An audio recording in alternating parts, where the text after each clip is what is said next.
निमाई का विवाह। वट के नन्हे से बीज के अंतर्गत एक महान वृक्ष छिपा रहता है। अज्ञानी लोग उसे भी अन्य पौधों के बीज की भांति छोटा सा ही बीज समझते हैं। अजवाइन के बीजों के साथ ही वट के बीज को भी बोते हैं।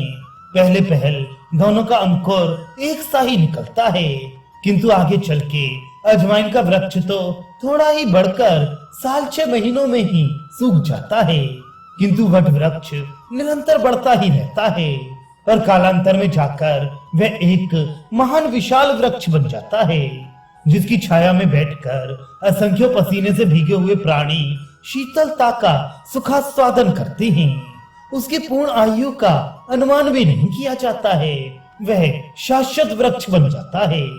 निमाई यद्यपि अपने साथी विद्यार्थियों की अपेक्षा अधिक बुद्धिमान और विलक्षण थे, फिर भी साधारण लोग यही समझते थे कि कालांतर में ये भी एक पाठशाला खोलकर नवद्वीप का अन्य पंडितों की भांति एक नामी पंडित बन जाएगा। ये भी अन्य पंडितों की भांति स्त्री पुत्रों में आसक्त होकर सुखपूर्वक संसारी सुखों का उपभोग करेगा, क्योंकि विद्वान हो अथवा मूर्ख संसारी विषयों में तो सब समान रूप से ही रत रहते हैं। बड़े लोगों की भोग सामग्री बहुमूल्य और बड़ी होती है, छोटे लोग साधारण भोग सामग्रियों से ही अपनी वासनाओं को पूर्ण करते हैं, किंतु उनमें आसक्ति दोनों की समान ही है। बंधे दोनों ही हैं, फिर चाहे वे बंधन रस्सी का हो अथवा रेशम का, सोने की हो या लोहे की, बेड़ी तो समान ही है। दोनों ही बंधन से प्रभु की इच्छा के बिना निकल नहीं सकते। अन्यान्य पंडितों को धन के लिए ही विद्योपार्जन करते देख लोगों को यही अनुमान हो गया था कि निमाई भी अपने विद्या बल से खूब धन प्राप्त करेगा। उन्हें ये पता नहीं था कि इसके उपदेश से असंख्य मनुष्य, स्त्री, धन, परिवार और समस्त उत्तमोत्तम भोग सामग्रियों को तुच्छ समझकर महाधन की प्राप्ति में कटिबद्ध हो जाएंगे और अपने मनुष्य जन्म को सार्थक बनाएंगे। संसारी लोग बेचारे और अनुमान कर ही क्या सकते हैं। इनका आरंभिक जीवन अन्य साधारण जीवनों की भांति तो था ही, इससे लोगों का यही अनुमान लगाना ठीक था। निमाई की अवस्था अब 16 वर्ष की है। व्याकरण, अलंकार और न्याय में इन्होंने प्रवीणता प्राप्त कर ली है। आगे पढ़ने की भी इच्छा थी, किंतु कई कारणों से इन्होंने पाठशाला में जाकर पढ़ना बंद कर दिया। घर पर अकेली विधवा माता थी, निर्वाह का कोई दूसरा प्रबंध नहीं था। आकाशी वृत्ति थी, ईश्वर इच्छा से जो भी आ जाता उसी पर निर्वाह होता। मिश्र जी कोई संपत्ति नहीं छोड़ गए थे, उनके सामने भी इसी प्रकार निर्वाह होता था। अब निमाई समझदार हो गए, विद्वान भी बन गए, इसलिए अब जीवन निर्वाह के लिए भी कुछ उद्योग करना चाहिए। वृद्ध माता को सुख पहुंचाने का यही अवसर है। यही सब सोच समझकर इन्होंने 16 वर्ष की छोटी ही अवस्था में अध्यापन का कार्य करना आरंभ कर दिया। इनकी विलक्षण बुद्धि और पठन पाठन की अद्वितीय सुंदर शैली से सभी शास्त्रीय ज्ञान रखने वाले पुरुष परिचित थे, इसलिए इन्हें नवद्वीप जैसे विद्या के भारी केंद्र स्थान में अध्यापक बनने में कोई कठिनता ना हुई। नवद्वीप में मुकुंद संजय नाम के एक विद्यानुरागी धनी मानी व्यक्ति थे। उनके एक पुरुषोत्तम संजय नाम का पुत्र था। संजय महाशय अपने पुत्र के पढ़ाने के निमित्त किसी योग्य अध्यापक की तलाश में थे। निमाई की ऐसी इच्छा देख उन्होंने इनसे प्रार्थना की। निमाई स्वयं ही एक पाठशाला स्थापित करने की बात सोच रहे थे, किंतु उनके छोटे से मकान में पाठशाला स्थापित करने की योग्य स्थान ही नहीं था। संजय भगवत भक्त होने के साथ ही धनी भी थे। बंगाल में प्रायः सभी धार्मिक पुरुषों के यहाँ एक चंडी मंडप नाम से अलग स्थान होता है। उसे देवी गृह या ठाकुर दालान भी कहते हैं। नव दुर्गाओं में उक्त स्थान पर ही चंडी पाठ और पूजा तथा उत्सव हुआ करते हैं। ये स्थान ऐसे ही शुभ कार्यों के लिए सुरक्षित होते हैं।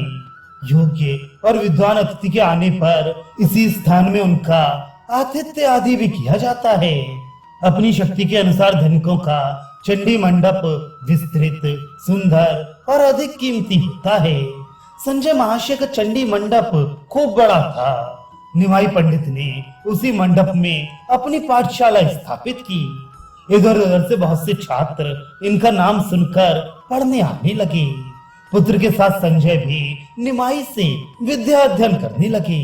इनकी पढ़ाने की शैली बड़ी ही सरल तथा चित्ताकर्षक थी, इसलिए थोड़े ही समय में इनकी पाठशाला चल निकली और सैकड़ों छात्र इनके पास पढ़ने आने लगे। ये विद्यार्थियों के साथ गुरु शिष्य का व्यवहार न करके एक प्रेमी मित्र का सा व्यवहार करते, उनसे खूब हंसी दिल लगी करते, घर का हालचाल पूछते और अपनी सब बातें बताते। इससे विद्यार्थी इनके ऊपर अत्यधिक अनुराग रखने लगे। बहुत से विद्यार्थी तो इनसे अवस्था में बहुत बड़े बड़े थे। वे सब भी इनके पास अध्ययन करने आते और इनका हृदय से बहुत अधिक आदर करते थे। इस प्रकार इनकी पाठशाला नवद्वीप में एक प्रसिद्ध पाठशाला मानी जाने लगी। व्याकरण शास्त्र में गंगादास जी की पाठशाला को छोड़कर निमाई की पाठशाला सबसे श्रेष्ठ समझी जाती थी। निमाई विद्यार्थियों के साथ परिश्रम भी खूब करते थे। एक दिन निमाई पंडित पाठशाला से पढ़ाकर अपने घर जा रहे थे। देवात गंगा जी से जाते हुए रास्ते में पंडित बल्लवाचार्य की तनिया लक्ष्मी देवी से उनका साक्षात्कार हो गया। बल्लवाचार्य निमाई के सजातीय ब्राह्मण थे। इन्होंने लक्ष्मी देवी को पहले भी कई बार देखा था, किंतु आज के दर्शन में विशेषता थी। लक्ष्मी देवी को देखते ही परम सदाचारी निमाई के पूर्व जन्म के संस्कार जागृत हो उठे। स्वाभाविक सौहार्द तो स्वतः ही अपनी ओर आकर्षित कर देता है। इसमें चेष्टा करना या अनुराग करना तो कहा ही नहीं जा सकता। इन्होंने लक्ष्मी देवी की ओर देखा। लक्ष्मी देवी ने भी धीरे से इनकी ओर देखा और इनके पाद पद्मों में भक्ति से मन ही मन प्रणाम करके मैं गंगा की ओर चली गई। ये अपने घर की ओर चली गई। भाभी की भवितव्यता तो देखिए। उसी दिन वनवारी घटक नाम के जगन्नाथ मिश्र के स्नेही एक ब्राह्मण शची देवी के समीप आए और माता से कहने लगे, निमाई अब सयाना हो गया है, अब उसके विवाह का शीघ्र ही उद्योग करना चाहिए। यदि तुम्हें पसंद हो तो पंडित बल्लवाचार्य की एक कन्या है, तुम उसे चाहो तो देख सकती हो। लाखों में एक है, बड़ी ही सुशीला, सुंदरी और बुद्धिमती लड़की है। निमाई के वह सर्वथा योग्य है। यदि तुम्हें ये संबंध मंजूर हो तो मैं इस पंडित जी से इस संबंध में कहूँ। माता स्वयं पुत्र के विवाह की चिंता में थी, किंतु वे निमाई की इच्छा के बिना कोई संबंध निश्चित करना नहीं चाहती थी। घर में कोई दूसरा आदमी सलाह करने के लिए था नहीं। पुत्र समझदार और सयाना था। उसकी अनुमति के बिना वे विवाह के संबंध में किसी को निश्चित वचन नहीं दे सकती थी। अतः बात को टालते हुए माता ने कहा, इस प्रतिहीन बालक का विवाह ही क्या है, अभी तो वह पढ़ ही रहा है, कुछ करने लगेगा तो देखा जाएगा। घटक महाशय शची माता का ऐसा उदासीन भाव देखकर समझ गए कि माता को ये संबंध मंजूर नहीं। कारण कि पंडित बल्लवाचार्य बहुत ही गरीब थे। ब्राह्मण ने समझा माता अपने पंडित पुत्र का निर्धन की लड़की के साथ विवाह करना नहीं चाहती हैं। ये समझकर वे लौट गए। देवात रास्ते में उन्हें निमाई मिल गए। इन्हें देखते ही निमाई खिल उठे और हंसते हुए बोले, कहिए घटक महाशय, किधर किधर से आगमन हो रहा है। कुछ असंतोष के भाव से घटक ने उत्तर दिया, तुम्हारी माता के पास पंडित बल्लवाचार्य की पुत्री के साथ तुम्हारे विवाह की बातचीत करने गया था, सो उन्होंने मंजूर ही नहीं किया। कहो तुम्हारी क्या सलाह है। निमाई ये सुनकर हंस पड़े। उन्होंने कुछ भी उत्तर ना दिया। वे हंसते हुए घर चले गए। घर पहुंचकर इन्होंने कुछ मुस्कुराते हुए कहा, घटक उदास होकर जा रहे थे, बल्लवाचार्य जी का संबंध मंजूर क्यों नहीं किया। माता समझ गई कि निमाई को इस संबंध में कोई आपत्ति नहीं है, इसलिए उन्हें बड़ी प्रसन्नता हुई। दूसरे दिन घटक को बुलाकर उन्होंने कहा, आचार्य महाशय, कल आप जो बात कहते थे वह मुझे स्वीकार है। आप पंडित बल्लवाचार्य से कहकर सब ठीक करा दीजिए। आप ही अब हमारे हितैषी हैं और घर में दूसरा है ही कौन। आपका ही लड़का है, जैसे चाहे कीजिए। वनवारी घटक को यह सुनकर बड़ी प्रसन्नता हुई। वे उसी समय बल्लवाचार्य के घर पहुंचे। आचार्य ने इनका सत्कार किया और आने का कारण जानना चाहा। इन्होंने सब वृत्तांत बता दिया। इस संवाद को सुनकर पंडित वल्लभाचार्य को तथा उनके समस्त घर वालों को बड़ी प्रसन्नता हुई। वे घटक से कहने लगे, मेरा सौभाग्य है कि शची देवी ने इस संबंध को स्वीकार कर लिया है।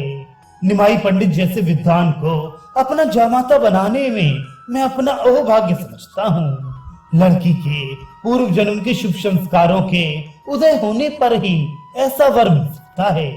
किंतु आप मेरी परिस्थिति से तो परिचित हैं ही। मेरे पास देने लेने के लिए कुछ नहीं है। केवल 5 हरितकी के साथ कन्या को ही समर्पित कर सकूंगा। यदि यह बात उन्हें मंजूर हो तो आप जब भी कहें मैं विवाह करने को तैयार हूँ। घटक ने कहा, आप इस बात की कुछ चिंता न कीजिए। शची देवी को रुपए पैसे का लोभ नहीं है। वे तो सुशीला सुंदरी लड़की ही चाहती हैं। आप प्रसन्नता के साथ विवाह की तैयारियां कीजिए। ये कहकर घटक महाशय वल्लभाचार्य जी से विदा होकर शची देवी के पास आए और संपूर्ण वृत्तांत सुना दिया। दोनों ओर से विवाह की तैयारियां होने लगी। नियत तिथि के दिन अपने स्नेही बंधु बांधव तथा विद्यार्थियों के साथ बारात लेकर निमाई वल्लभाचार्य जी के घर गए। आचार्य ने सभी का यथोचित सम्मान किया। गोधूली की शुभ लग्न में निमाई पंडित ने लक्ष्मी देवी का पाणी ग्रहण किया। लक्ष्मी देवी ने कांपते हुए हाथों से इनके चरणों में माला अर्पण की और भक्ति भाव के साथ प्रणाम किया। इन्होंने उन्हें वामांग किया।